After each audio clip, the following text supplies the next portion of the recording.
The Stem Cell Bioprocessing Group focuses on developing bioprocesses to produce and transplant therapeutic cells to treat diabetes and cardiovascular diseases. We focus on process optimization, bioencapsulation methods, and 3D printed vasculature tissue constructs. Come see our lab and meet a few of our members.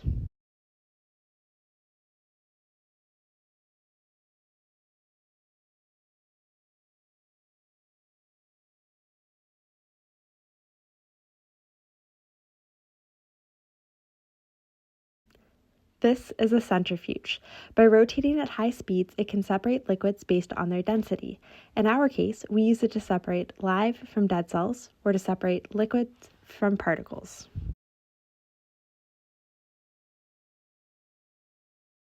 Here is one of our biological safety cabinets. We work with cells in this space to keep both ourselves and the cells healthy. Both air entering and leaving the biological safety cabinet is filtered, and we keep this space sterile. Here is where we store our cells. In an incubator. It's essential that we provide the cells we grow in a dish or in vitro their optimal conditions. Our incubators are set to 37 degrees and carbon dioxide levels of around 5%, as these are the approximate conditions experienced in the human body, or what we call in vivo. Most of the cells in this incubator are growing on polystyrene, which is a type of plastic. These are gas tanks filled with compressed or high-pressured carbon dioxide, which flows into the incubator. This is a water bath where we heat our media or solution filled with nutrients and growth factors to nourish and help our cells grow. This is an inverted light microscope. It enables us to take a close look at the cells we grow. For example, here are colonies of human pluripotent stem cells.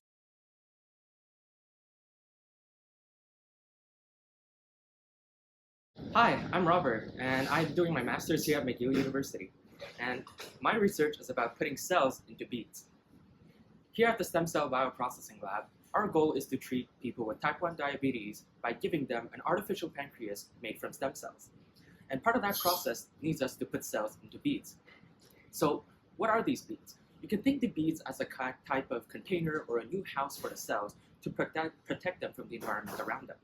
And I need to make sure that these beads aren't too large. If the walls are too thick, then stuff like oxygen and nutrients will become much harder to actually reach the cells. While if it's too small, then there was no point of it and they become too small to handle. Other things I want need to look at is the materials that I make the bead out of. I can't put them into something where they will be unhappy, and I have to be careful when I put them into the beads because if I'm too rough, it's going to destroy them. And lastly, when I make the beads, I need to make sure that all beads are equal. I want to make sure that they're all approximately the same size with the same number of cells. If there are too many different types of beads, only a portion of them will be used, and that leads to a lot of waste. So optimizing all of these parameters will make it so that we will be able to make more stem cells to help more people. So my name is Hugo. I've been a PhD student in the Stem Cell Bioprocessing Lab for the past 4 years. And I've been working on improving biodegradable metallic cardiovascular implants. So biodegradable metals, they are super useful in the field of implants because they can naturally dissolve in your body, which is very good when you don't want to live with an implant that you no longer need.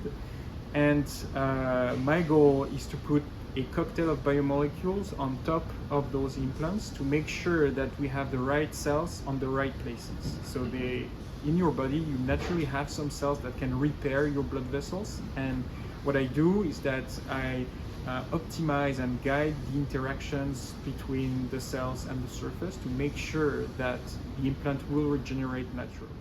Hi, my name is Marc-Antoine and I'm part of the Hoesli lab.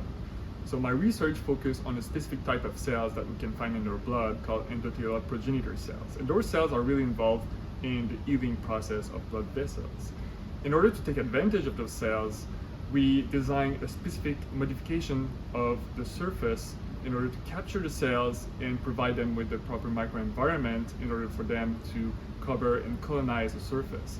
And this application can be used to accelerate the healing of cardiovascular implants.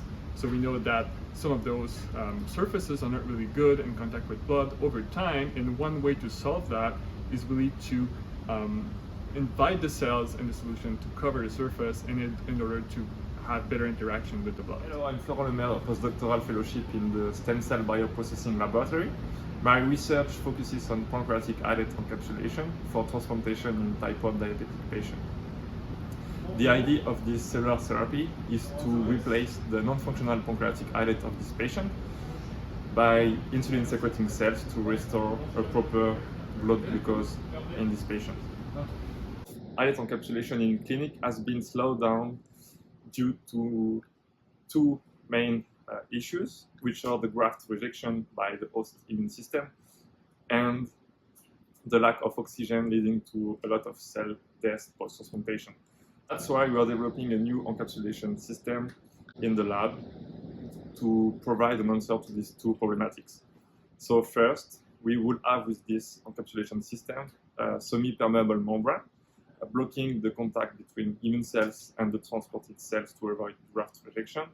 And second, the same material would be able to release oxygen continuously to maintain cell survival post-transplantation. And for now, we are validating the proof of concept of this device in vitro and in vivo on small animals. So hi, I'm Salet Siddharthan. I'm a chemical engineering master student in the Stem Cell Bioprocessing Lab. So basically, I'm working on developing a implantable device that produces insulin. And we are trying to cure type 1 diabetes with this device. So getting into some specifics. So for now, the best strategy to treat type 1 diabetes is islet implantation, and people do that by trapping these islets in a specific, special hydrogels. And what these hydrogel does is it prevents the immune cells from reaching these implanted cells and prevent their destruction by immune-mediated reaction or something. But the main problem with these hydrogels is that they also stop or hinder the diffusion of oxygen and nutrients to these cells. So now we are basically suffocating or killing the cells by suffocating and starving the cells.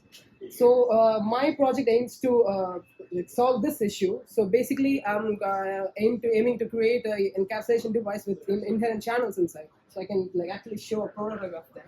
So basically, I'm making these devices with these channels, and I will make the device on top of it so that these devices can be implanted in the artery and they can be perfused with oxygenated blood so that the cells are alive and happy. And another important fact, thing with this project is basically we are making the device using sugar, like candy. So yeah, as ironic as it sounds, we are basically trying to cure diabetes with sugar.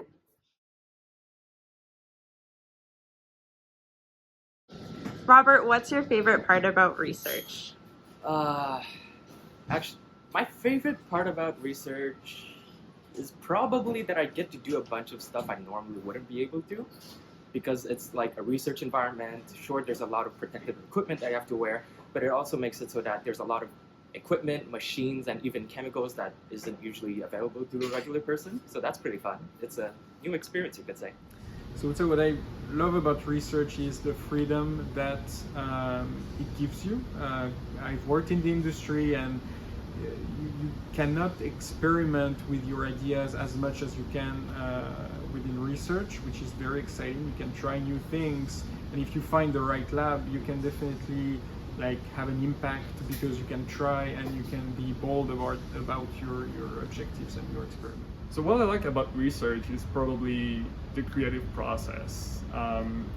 Going from just a simple idea that you had something exciting at first, and then you have to come up with ways to validate your hypothesis. And then you think about the different tools that you have, and you build an experiment around that, and you get results. So the whole process to me is kind of something exciting, especially at the beginning. So what I love the most about research, it allows you to find new answers to questions that have never been answered before. So I found this really stimulating for intellectually. I really like this.